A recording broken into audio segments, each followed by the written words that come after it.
অষ্টম শ্রেণী দ্বিতীয় পর্যায়ক্রমিক মূল্যায়ন 2025, বিষয় ইতিহাস, পূর্ণমান 50, সময় 1 ঘন্টা 30 মিনিট, সিলেবাস সহ সমস্ত প্রশ্নপত্র। প্রথমে প্রতিটি প্রশ্নের মান 1, সংক্ষিপ্ত প্রশ্নের উত্তর দাও। 1 নম্বরে রয়েছে জাতীয় কংগ্রেসের প্রথম সভা বসেছিল কোথায়? বোম্বাইতে। টেলিগ্রাফ ব্যবস্থা চালু হয় 1851 সালে। হিন্দু মেলা চালু করেন নবগোপাল মিত্র। আত্মীয় সভা প্রতিষ্ঠা হয় 1815 সালে। উলগুলান কথার অর্থ হলো বিদ্রোহ বা বিশৃঙ্খলা। শিবাজী উৎসব প্রবর্তন করেন বাল গঙ্গাধর তিলক। সতীদাহ প্রথা নিষিদ্ধ হয় 1829 সালে। অ্যাংলো ওরিয়েন্টাল কলেজ স্থাপন করেন স্যার সৈয়দ আহমেদ খান। জাতীয় কংগ্রেস প্রতিষ্ঠিত হয় 1885 সালে। সতীদাহ প্রথা বন্ধ করেছিলেন লর্ড উইলিয়াম বেন্টিং। নেক্সট পর্বে তোমাদের রয়েছে মোপলা বিদ্রোহ হয়েছিল মালাবার অঞ্চলে। বাংলায় বিপ্লবী আন্দোলনের সঙ্গে জড়িত ছিলেন কোন পত্রিকা? যুগান্তর পত্রিকা। ভারতে প্রথম রেলপথ চালু হয় 1853 সালে। চিরস্থায়ী বন্দোবস্ত প্রবর্তন করেন লর্ড কর্নওয়ালিস। প্রথম পাটকল চালু হয় রিস রায়। দ্বৈত শাসন ব্যবস্থার প্রবর্তন করেন রবার্ট ক্লাইভ। অধীনতামূলক মিত্রতা নীতি প্রবর্তন করেন লর্ড ওয়েলেসলি। মহলওয়ারি বন্দোবস্ত প্রবর্তন করেন হোল্ট ম্যাকেঞ্জি। মহল কথাটির অর্থ কী? গ্রামের সমষ্টি। সত্যশোধক সমাজ প্রতিষ্ঠা করেন জ্যোতিরাও ফুলে। দ্বিতীয় পর্ব থেকে তোমাদের এই প্রশ্নগুলি খুবই ইম্পর্টেন্ট। নেক্সট পর্বে তোমাদের রয়েছে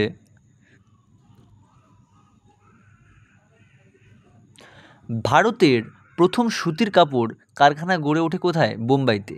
দাদন কথাটির অর্থ কী? অগ্রিম অর্থ।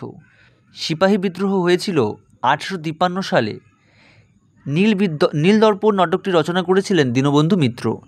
ইজারাদারি বন্দোবস্ত চালু করেন ওয়ারেন হেস্টিংস।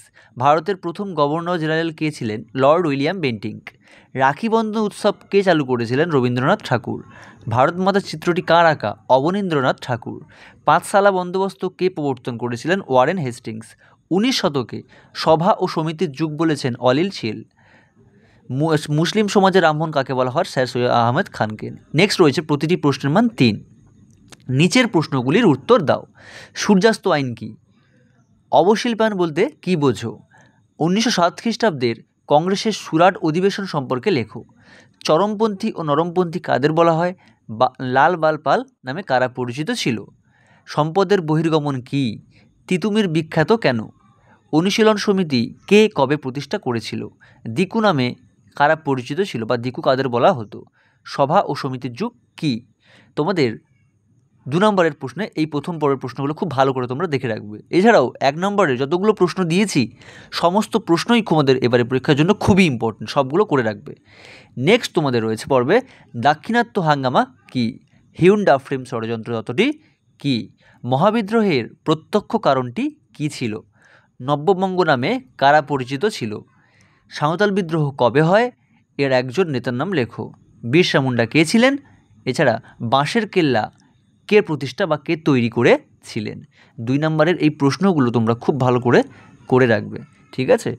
নেক্সট পর্বে আমরা আসছি প্রতিটি প্রশ্নের মান 3 নম্বরে তোমাদের এবারে খুব ভালো আর ইম্পর্টেন্ট প্রশ্ন রয়েছে। নিচের প্রশ্নগুলির উত্তর দাও। টিকা লেখো। সূর্যাস্ত আইন, যেটা তোমাদের টিকা আসতে পারে, বা বলতে কী বোঝো, কাকে বলে, সংক্ষিপ্ত বিবরণ দাও, সবই একই অ্যান্সার তোমাদের লিখতে হবে।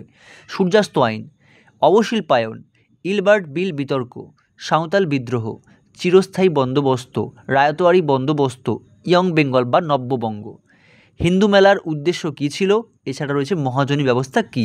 এই প্রশ্নগুলো তোমরা 3 নম্বরের জন্য খুবই ভালো করে পড়ে রাখবে, ঠিক আছে? এই প্রশ্নগুলির মধ্যে থেকে তোমরা 3 নম্বরের অবশ্যই পেয়ে যাবে, ঠিক আছে? এর মধ্যে সবথেকে ইম্পর্টেন্ট সূর্যাস্ত আইন, চিরস্থায়ী বন্দোবস্ত, অবশিল্পায়ন, Ilbert bill, young Bengal, Santhal বিদ্রোহ, হিন্দু মেলা, মানে এগুলি বাদ দিয়ে আর হবেই না, ঠিক আছে? নেক্সট তোমাদের রয়েছে প্রতিটি প্রশ্নের মান 5 নম্বরে তোমাদের রয়েছে রচনাধর্মী প্রশ্নের উত্তর দাও, ঠিক আছে? সাঁওতাল বিদ্রোহের সম্পর্কে সংক্ষিপ্ত বিবরণ দাও, যেটা তোমার 3 নম্বরেও ছিল, এটা তোমাদের 5 নম্বরেও চলে আসতে পারে, তো তোমরা করে রাখবে। সাঁওতাল বিদ্রোহের সংক্ষিপ্ত বিবরণ দাও। সমাজ সংস্কারক হিসাবে রামমোহন রায়ের ভূমিকা লেখো, আর সমাজ সংস্কারক হিসাবে বিদ্যাসাগরের ভূমিকা লেখো। তোমরা এই দুটোর মধ্যে থেকে যে কোনো একটা প্রশ্ন অবশ্যই পেয়ে যাবে। নেক্সট রয়েছে রেলপথ নির্মাণের ওপর ঔপনিবেশিক সরকারের ভূমিকা কী ছিল। রেলপথ থেকে তোমরা একটা প্রশ্ন পাবেই। বঙ্গভঙ্গের কারণ ও তার ফলাফল আলোচনা করো। বাংলার কৃষক শ্রেণীর ওপর চিরস্থায়ী বন্দোবস্তের প্রভাব কী ছিল, খুবই ইম্পর্টেন্ট প্রশ্ন। 1857 খ্রিস্টাব্দে মহাবিদ্রোহের কারণ আলোচনা করো। এই প্রশ্নটাও তোমরা এবারে পরীক্ষা পাবে। চিরস্থায়ী বন্দোবস্তের সুফল ও কুফলগুলি লেখো। এই প্রশ্নটাও তোমাদের ইম্পর্টেন্ট। 8-এর দাগের প্রশ্ন, 7-এর দাগের প্রশ্ন, 6-এর দাগের প্রশ্ন, এছাড়াও তোমাদের রয়েছে 2 আর 3 থেকে একটা আসবেই। ঠিক আছে, এই প্রশ্নগুলো তোমরা খুব ভালো করে রাখবে। এই রকম ভিডিও পাওয়ার জন্য আমার চ্যানেলটি তোমরা এখনই সাবস্ক্রাইব করে রাখো।